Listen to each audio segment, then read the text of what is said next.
एक राज्य था, एक उस राज्य का एक नियम था। क्या नियम था उसका? उसका नियम यह था कि उस राज्य में जो राजा बनता था वो 1 साल के लिए राजा बनता था।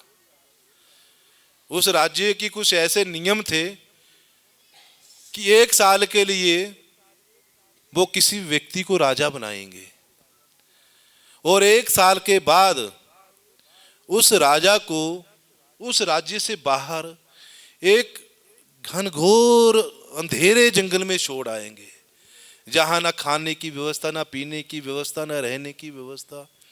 वहां केवल जानवरी जंगली पशु पक्षी रहते थे। और उस राजा को वहां छोड़ देना, वहां रहकर वो भूखे प्यासे मरे या जंगली जीव जंतु उसको खा जाएं। और उस राजा को छोड़कर आना और उसी दिन उसी राज्य में कोई नया व्यक्ति आ जाए जिसको वो राज्य वाले लोग ना जानते हों, ऐसा व्यक्ति आ जाए तो उसको वो राजा बना देते थे 1 साल के लिए। कई साल ऐसे वहां की ये परंपरा चलती रही। राजा का साल पूरा होना, राजा को जंगल में छोड़ आना और उस दिन कोई नया व्यक्ति उस राज्य में आ गया, उसको राजा बना देना। कई राजा लोग आए, उन्होंने राजा बने और राजा बनकर उस राज्य के ऐश्वर्य भोगों को भोगा, विषय भोगों को भोगा, ऐश प्रस्ती की और फिर 1 साल के बाद मरने के लिए उस जंगल में चले गए। पर एक बार ऐसा हुआ कि जब राजा को छोड़कर आए, उसी दिन जो नया व्यक्ति आया उसको उन्होंने राजा बना दिया। उसको पकड़कर लाए सैनिक लोग राज्य में, सिंहासन पर बिठाया, उसका अभिषेक किया, उसको मुकुट पहनाया। और वो जो व्यक्ति देख रहा कि ये क्या हो रहा है, कि मैं तो किसी को जानता नहीं, यहाँ कोई मेरा अपना नहीं है, ये लोग मेरे साथ क्या कर रहे हैं। तो उन्होंने उन लोगों से पूछा, भाई ये क्या हो रहा है? तो लोगों ने बताया कि ये हमारे राज्य का नियम है कि इस राज्य में 1 साल के लिए व्यक्ति राजा बनता है और 1 साल के बाद उसको जंगल में छोड़ दिया जाता है, नए व्यक्ति को राजा बना दिया जाता है। आज हमारे पिछले राजा का 1 साल पूरा हुआ है, उसको हम जंगल में छोड़ आए हैं और आप नए व्यक्ति हमारे लिए आए हो, आप राजा बन गए हो और आपको भी 1 साल के लिए राज्य मिला है। 1 साल के बाद आपको भी ये राज्य छोड़कर उस घनघोर जंगल में जाना पड़ेगा।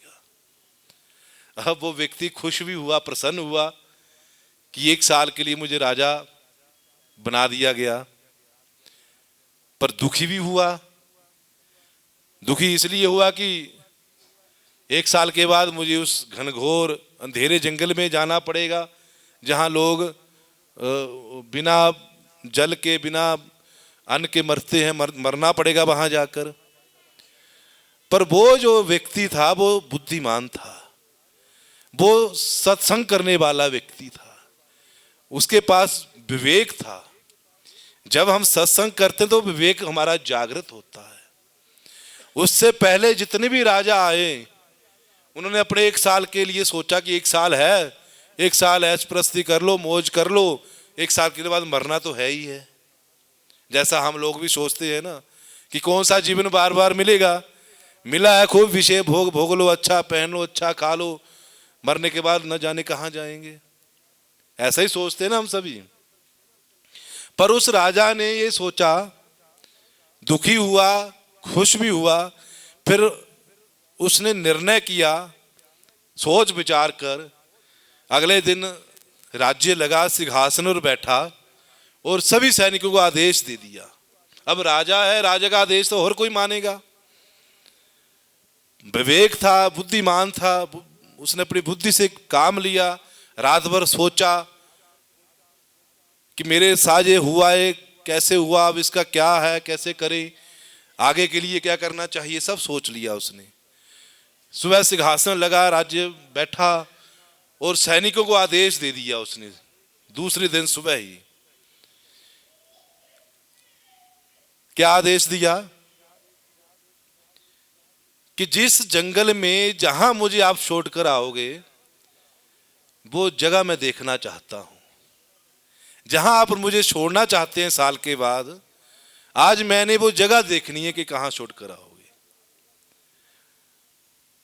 तो राजा का आदेश था, सैनिक तैयार हुए, रथ तैयार किया, घोड़े तैयार किए, सैनिक तैयार किए, चल पड़े देखने। तो उस राज्य से कोसों दूर वो जंगल था, अंधेरा जंगल था, कुछ नहीं, जानवरी जंगली पशु पक्षी वहां रहते थे, बड़े बड़े जानवर रहते थे। जब राजा ने वो जगह देखी, जगह देखकर वो वापिस आ गए शाम को। फिर दूसरे दिन फिर सभा लगी, फिर बैठे राज्य में, फिर आदेश दे दिया राजा ने कि मेरा आदेश है कि इस राज्य से लेकर उस घनघोर जंगल तक एक पक्की सड़क बनवाई जाए। अब राजा का आदेश है, कौन टाल सकता है। वो पक्की सड़क बन गई, महीना 2 महीने लगे। जब वो सड़क बनकर तैयार हो गई, फिर राजा ने फिर आदेश दे दिया सैनिकों को कि जिस प्रकार का ये राज्य है, ये महल है, ऐसा ही राज्य वहां जाकर बनाया जाए। वो जंगल में राज्य तैयार कर दिया जाए, महल बड़ा बड़ा बना दिया जाए। राजा का आदेश था, सब सैनिकों ने माना, मिस्त्री वगैरह बुलाए, मजदूर बुलाए, और वो सारा का सारा वहां जैसा राज्य यहां था वैसे ही राज्य वहां उसने बनवा दिया। जब राज्य बनकर तैयार हो गया, उधर वो साल भी उसका पूरा हो गया, साल का अंतिम दिन आ गया, उधर वो राज्य बनकर तैयार हो गया। फिर अंतिम दिन जब राजा सिंहासन पर बैठा, अब उस देश का नियम था कि अंतिम दिन उसको घनघोर जंगल में छोड़ना था। पर जब वो राजा सिंहासन पर बैठा, कुछ सैनिक कुछ ना बोले, सब चुपचाप बैठे हुए, कोई उनकी काम में हरकत नहीं, कुछ नहीं। फिर राजा ने खुद ही कहा उनको कि भैया आज मेरा अंतिम दिन है, आज मुझे उस घनघोर जंगल में जाना है, तो मुझे छोड़कर आओ वहां। तो सैनिक कहने लगे कि राजा जी आज से ये नियम खत्म हो गया है, आज से ये नियम खत्म हो गया।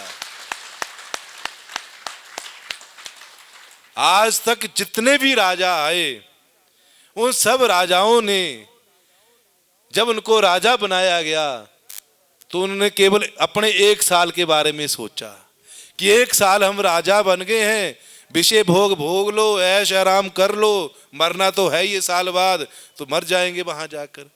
पर आप ऐसे पहले राजा हो, ऐसे बुद्धिमान बुद्धिजीवी राजा हो, जिसने इस राज्य 1 साल के बारे में तो सोचा ही सोचा, इस जिंदगी के बारे में भी सोचा, पर इसके बाद परलोक के बारे में भी सोचा। बोले सद्गुरुदेव भगवान की।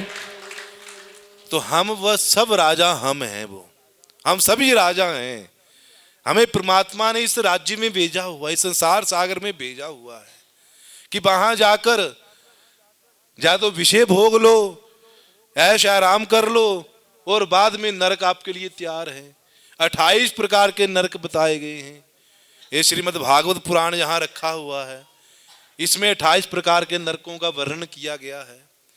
आप सुनते भी होंगे कथा, और कथाओं में वर्णन किया जाता है। और फिर 84 लाख योनियां हैं। हम सब राजा हैं। जिस राजा ने इसी संसार के बारे में सोचा है, यहीं के लिए इकट्ठा किया है, यहीं के लिए विषय भोग भोगे हैं, उनके लिए 28 प्रकार के नरक और 84 प्रकार की योनियां तैयार हैं।